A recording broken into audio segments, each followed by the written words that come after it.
مشاهدي القناة، كنتمنى تكونوا بخير وعلى أحسن حال. قبل ما نبدا فيديو ديال هاد اليوم كنطلب من اللي كيشاهدونا لأول مرة يتسجلوا معنا في القناة ويفعلوا الجرس باش يوصلهم الجديد ديالنا، واللي مشتركين معنا في القناة ما ينسوش يدعمونا بلايك وبارتاج، وشكرا لكم جميعا.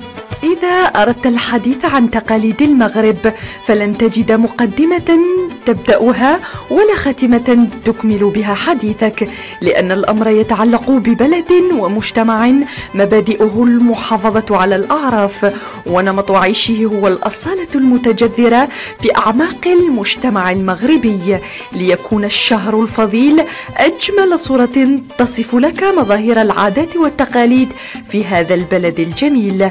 فعلى غرار البلدان الإسلامية عندما يحل شهر رمضان عواشر مبروكة، أول كلمة يهنئ المغربي بها أهله وأصدقائه بقدوم ما يسمونه بسيدنا رمضان.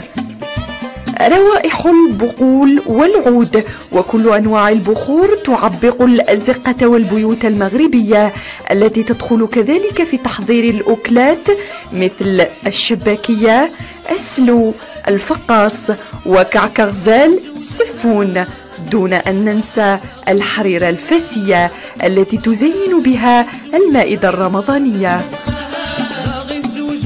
أما المشروب المفضل فهو الشاي بالنعناع والشاي الأخضر المضاف إليه القرنفل، إضافة إلى بعض المشروبات الباردة التي يدخل في إعدادها الأعشاب الطبية المفيدة للجهاز الهضمي أثناء النهار.